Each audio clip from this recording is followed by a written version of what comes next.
तो नमस्कार दोस्तों, कैसे हैं आप सभी लोग। उम्मीद करता हूं आप सभी लोग स्वस्थ और मस्त होंगे और अपनी पढ़ाई अच्छे से कर रहे होंगे। तो जैसा कि आपको पता है कि हमारे इस YouTube channel you study zone पर क्लास 10th का बोर्ड एग्जाम 2023 के लिए नया बैच स्टार्ट हो गया है और उस सेशन में आज हमारा यह चौथा वीडियो है। तो यदि अभी तक आपने इस चैनल को सब्सक्राइब नहीं किया है और आप बोर्ड एग्जाम की तैयारी अच्छे से करना चाहते हैं तो चैनल को सब्सक्राइब कर लीजिए और घर बैठे अपने बोर्ड एग्जाम की तैयारी अच्छे से कीजिए। तो इससे पहले के लेक्चर में हमने अर्थशास्त्र के बारे में कुछ बेसिक इंट्रोडक्शन वगैरह जान लिया था, ठीक है। अब आइए जानते हैं अर्थशास्त्र या फिर अर्थव्यवस्था के कितने प्रकार होते हैं। मतलब देखिए, अर्थव्यवस्था के अंतर्गत तो आपको बताया था बहुत सारा कार्य आता है, ठीक है। अब उन सभी कार्यों को अलग अलग भागों में बांटा गया है। तो ठीक है, अलग अलग 3 भागों में बांटा गया है, ठीक है। तो प्रथम का क्या नाम है, पहला पार्ट का नाम है प्राथमिक क्षेत्र। इंग्लिश में इसको प्राइमरी सेक्टर बोला जाता है, ठीक है। तो और दूसरा क्षेत्र का क्या नाम है, द्वितीय क्षेत्र। इंग्लिश में उसे सेकेंडरी सेक्टर बोला जाता है। और तीसरा का तृतीय क्षेत्र, इंग्लिश में टर्टरी सेक्टर कहा जाता है, ठीक है। तो आइए जानते हैं पहले हम लोग प्राथमिक क्षेत्र के बारे में और उसके बाद एक एक करके सबको समझते हैं। तो देखिए, प्राथमिक क्षेत्र मतलब इसके अंतर्गत क्या आता है। इसके अंतर्गत जितने कृषि से रिलेटेड कार्य आते हैं, जो मतलब खेती बाड़ी से रिलेटेड कार्य हो गए, उस सब कार्यों को किस में रखा गया है, प्राथमिक क्षेत्र को। अगर इसका परिभाषा पूछा जाए तो क्या बताइएगा, इसका परिभाषा बताइएगा कि अर्थशास्त्र का वह भाग या फिर अर्थशास्त्र का वह क्षेत्र जिसके अंतर्गत क्या किया जाता है, जिसके अंतर्गत कृषि, पशुपालन, मछली पालन, जंगलों से वस्तुओं को प्राप्त करना इत्यादि कार्य या फिर इत्यादि जैसे व्यवसाय आते हैं। तो अर्थशास्त्र के ऐसे क्षेत्र को प्राथमिक क्षेत्र कहा जाता है, ठीक है। अर्थशास्त्र के ऐसे क्षेत्र को क्या कहा जाता है, प्राथमिक क्षेत्र। मतलब जिस अर्थशास्त्र में, मतलब अर्थशास्त्र के जिस भाग में क्या आए, कृषि आए, पशुपालन आए, मछली पालन आए, जंगलों से वस्तुओं को प्राप्त करना इत्यादि जैसे कार्य आए, तो अर्थशास्त्र के ऐसे भाग को क्या कहा जाता है, ऐसे भाग को प्राथमिक क्षेत्र कहा जाता है, ठीक है। अब देखिए, इसमें क्या आ रहा है, अधिकांश चीजें इसमें आपको कृषि से रिलेटेड मिल रही हैं। अब मान लीजिए, खेती कौन करेगा, यहाँ पर कृषि किसान लोग ही करेंगे।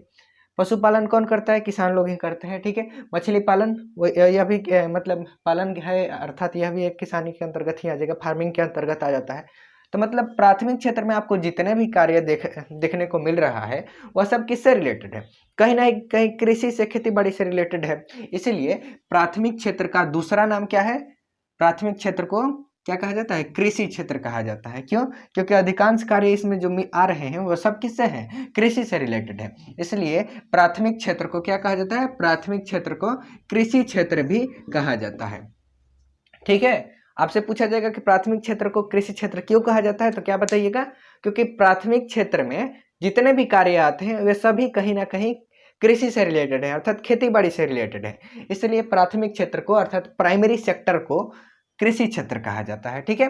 अब प्राथमिक क्षेत्र में आपके जितने भी अच्छे कारीगर होते हैं, जैसे कि आपके क्लास में मान लीजिए 50 बच्चे पढ़ते हैं, उसमें से एक ऐसा बच्चा होगा जो पढ़ने में बहुत तेज होगा, ठीक है।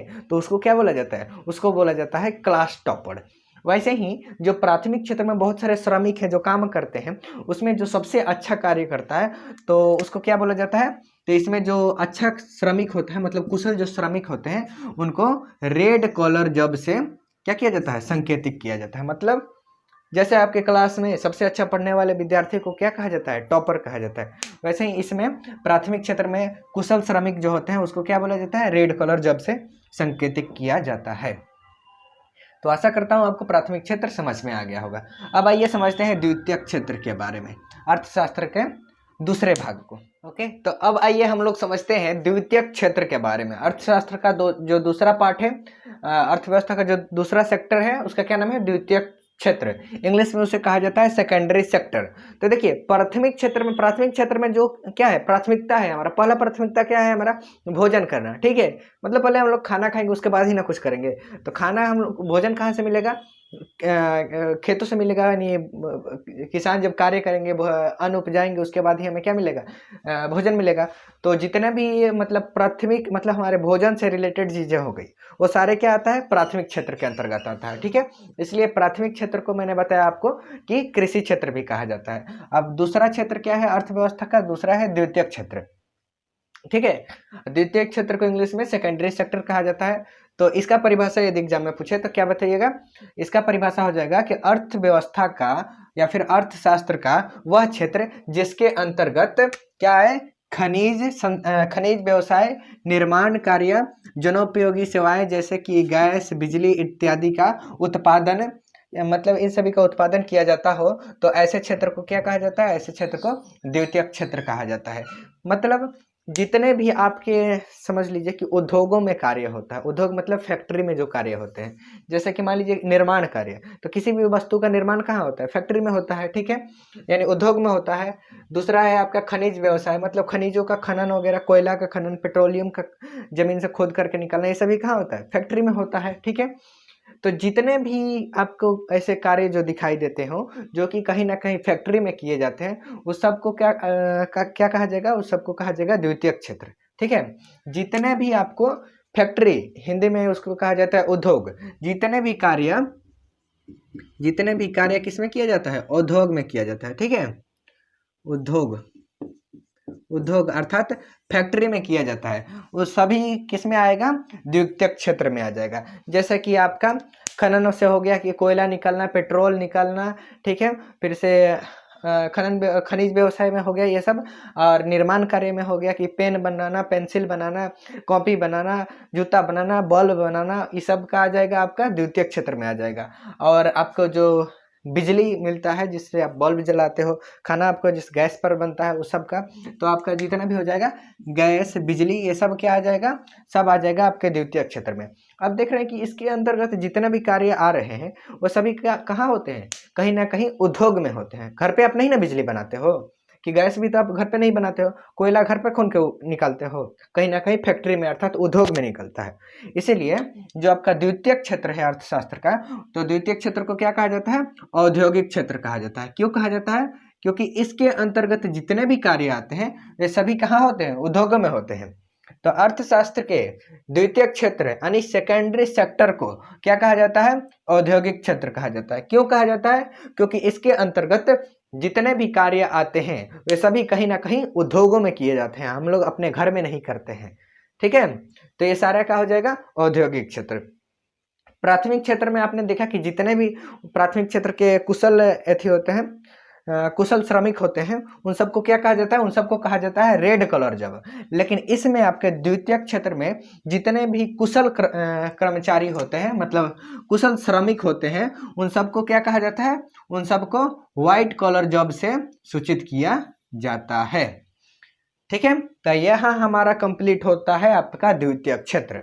देखिए पढ़ने का सेंस, अब देखिए ये आपको नीचे मिलेगा कि इसके कुशल श्रमिकों को व्हाइट कॉलर जॉब से संकेतित किया जाता है। ये आपको अधिकांश जगह पढ़ाई नहीं होगा, ठीक है, क्योंकि आपके क्लास 10th लेवल से थोड़ा सा ऊपर है ये चीज़ें।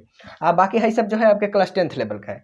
तो मेरे कहने का सेंस यह है कि आप क्लास 10th पढ़ रहे हैं, उसके साथ एक आपका ये पॉइंट आ जाता है कॉम्पिटेटिव एग्जाम के लिए, तो इसको पढ़ने में आपको क्या दिक्कत है, ठीक है। तो साथ साथ में आप पढ़िए, ऐसे पढ़िए कि अभी तो काम करें ही, साथ में आगे चल के आप किसी कॉम्पिटेटिव एग्जाम की तैयारी करें, स्टेट पीसीएस वगैरह का, मतलब किसी भी समझ लीजिए एंट्रेंस एग्जाम ही मान लीजिए किसी यूनिवर्सिटी का, तो उस सब में भी ये चीज़ें आपको यूजफुल हो, ठीक है।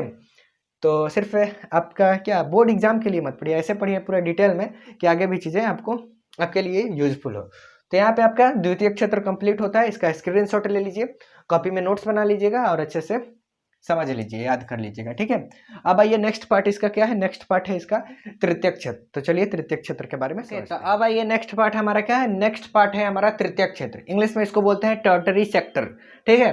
तो इसके अंतर्गत देखिए क्या होता है तृतीयक क्षेत्र के अंतर्गत, इसके अंतर्गत जैसे कि बैंक हो गया, उसके बाद बीमा हो गया, परिवहन हो गया, संचार हो गया, एवं क्या हो गया, एवं व्यवसाय हो गया, इन सभी जैसे क्रियाएं आती हैं, ठीक है। मतलब तृतीय क्षेत्र आपको पूछा जाए टर्टरी सेक्टर, तो बताइएगा कि अर्थव्यवस्था की वह क्षेत्र जिसके अंतर्गत बैंक एवं बीमा, परिवहन, संचार एवं व्यवसाय इत्यादि जैसी क्रियाएं संपादित की जाती हैं।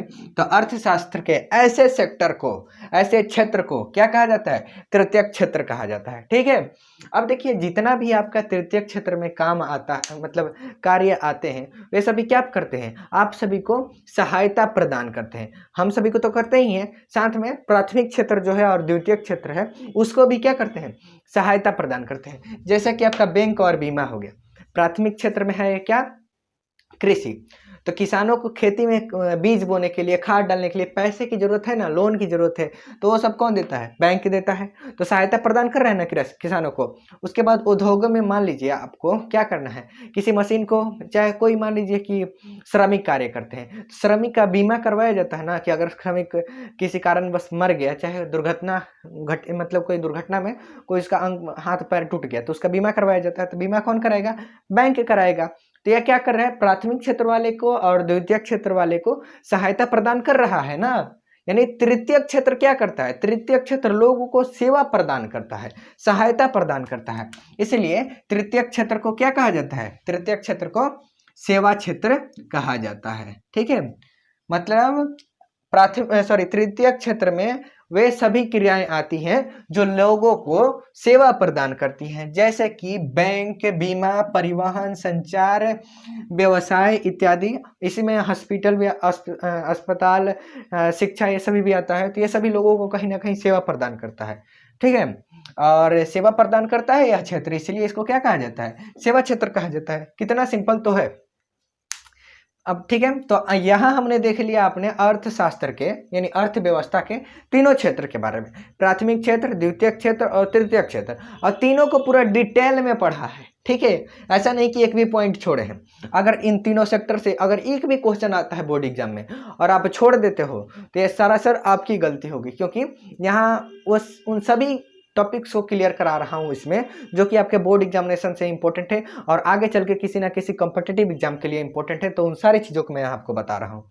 ठीक है, इसलिए एक भी चीज़ को छोड़िए मत, अच्छे से नोट्स बनाइए, उसको लिखिए और समझ के दिमाग में उसको क्या कर लीजिए, कॉपी एंड पेस्ट करके लॉक कर दीजिए कि कभी बाहर ना निकल पाए। ठीक है, अब इसमें भूलने वाली चीज़ क्या है, पहला क्षेत्र क्या आपको बताया था, पहला क्षेत्र बताया था प्राथमिक क्षेत्र। प्राथमिक क्षेत्र, प्राथमिक आपका क्या क्या है, मतलब पहला आपका कार्य क्या है, खाना नहीं खाइएगा तो जिंदा रह लीजिएगा क्या, नहीं ना। तो खाना आपको सबसे पहले चाहिए, पहला प्राथमिकता क्या है, खाना। खाना कहाँ से मिलेगा, किसान से मिलेगा। तो जितने भी किसानों से रिलेटेड कार्य हैं, मतलब फार्मिंग से रिलेटेड कार्य हैं, वे सब क्या आएगा, आपका प्राथमिक क्षेत्र में आएगा। अब प्राथमिक क्षेत्र में किसान से रिलेटेड कार्य आ रहे हैं, इसलिए प्राथमिक क्षेत्र को कृषि क्षेत्र कहते हैं। ठीक है, अब उसके बाद कौन आता है, उसके बाद में आपको बताया द्वितीय क्षेत्र। अब द्वितीय क्षेत्र में क्या होता है कि इसमें आपके जितने भी व्यवसाय से रिलेटेड हो गए, जैसे कि जितने भी चीज़ों का काम कहाँ होता है, उद्योग में होता है, कहीं ना कहीं फैक्ट्री में होता है, तो उन सभी कार्य को क्या कहा जाता है, द्वितीय क्षेत्र कहते हैं। तो ये सारे कार्य कहाँ होते हैं, कहीं ना कहीं उद्योग में होता है, इसलिए उसे क्या कहा जाता है, औद्योगिक क्षेत्र कहा जाता है। यानी द्वितीय क्षेत्र को औद्योगिक क्षेत्र कह दिए।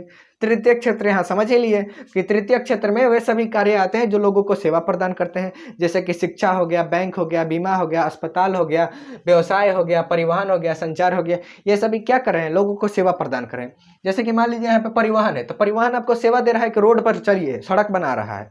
ठीक है, तो ये आपको एक सेवा है कि अच्छा से आप जा सकते हैं रोडों पर। तो ये सभी क्या कर रहा है, आपको सेवा प्रदान कर रहा है, यानी लोगों को यह सेवा प्रदान करता है, इसलिए तृतीय क्षेत्र को क्या कहा जाता है, सेवा क्षेत्र कहा जाता है। सिंपल सा तो है, याद हो गया यहीं पे आपको, एक मिनट में तीनों सेक्टर आपको बता दिया। ठीक है, तो अर्थव्यवस्था के तीनों सेक्टर आपने अच्छे से समझ लिया है, इसको अच्छे से नोट करके याद कर लीजिएगा। अगर और यदि कहीं भी थोड़ा सा भी डाउट हो तो नीचे बेशक कमेंट करना, कमेंट आप लोगों के लिए फ्री है। ठीक है, उसमें जितना चाहे लिख दो, भर दो, क्या नहीं समझ में आया, क्या नहीं समझ में आया, सब वहाँ पे लिख दो। ठीक है, और उसके बाद अगले वीडियो में मैं प्रयास करूंगा आपको उस चीज़ों को बता देने के लिए जो आपको डाउट रह गया होगा। ठीक है, अब आइए समझते हैं कि अर्थशास्त्र का क्षेत्र हमने देख लिया। अर्थशास्त्र वही अर्थव्यवस्था आपका कितने प्रकार का होता है। आइए, तो अर्थव्यवस्था के 3 प्रकार होते हैं। ठीक है, कौन कौन से प्रकार होते हैं, पहला होता है हमारा पूंजीवादी अर्थव्यवस्था। ठीक है, और दूसरा होता है समाजवादी अर्थव्यवस्था, और तीसरा होता है क्या, मिश्रित अर्थव्यवस्था। ठीक है, तो आशा करता हूं कि आपको अर्थव्यवस्था के तीनों जो क्षेत्र हैं वो अच्छे से समझ में आए होंगे। और इसमें आपको मैं आपको होमवर्क दे रहा हूं। क्या दे रहा हूं होमवर्क, कि आपको बताना है कि पूंजीवादी अर्थव्यवस्था किस किस देश में है, समाजवादी अर्थव्यवस्था किस देश में है, और मिश्रित अर्थव्यवस्था किस देश में है। नीचे आपको कमेंट में बताना है। अपने बुक है तो बुक में पढ़ लीजिए, और नहीं है बुक तो कोई बात नहीं, आप इंतजार कीजिए अगले वीडियो का। अगले वीडियो में इन तीनों सेक्टर को पूरा डिटेल में बताऊंगा डेफिनेशन के साथ, और कौन सा अर्थव्यवस्था सबसे पहले किस देश में स्टार्ट हुआ था और सबसे अच्छा किस देश में है कौन सा अर्थव्यवस्था, इन सारी चीज़ों को अगले वीडियो में बताऊंगा। तो अभी तक चैनल को सब्सक्राइब नहीं किए हैं तो चैनल को सब्सक्राइब कर लीजिए, और वीडियो अच्छा लगा हो, इंफॉर्मेटिव लगा हो तो अपने क्लास 10th के नए दोस्तों के पास शेयर कर दीजिए, ठीक है। और एक इम्पोर्टेंट नोटिफिकेशन है कि नीचे डिस्क्रिप्शन में आपको अपने टेलीग्राम ग्रुप का लिंक दिया गया है, ठीक है। वहाँ पे आपको नए नए अपडेट देता हूँ मैं, तो वहाँ से आप टेलीग्राम ग्रुप का लिंक है, वहाँ से ग्रुप को ज्वाइन कर लेना। और बाकी तब तक के लिए धन्यवाद, पढ़ते रहिए, मस्त रहिए, और मिलते हैं अगले वीडियो में। और ठीक है, तब तक के लिए bye bye, share, take care, have a good day, bye bye.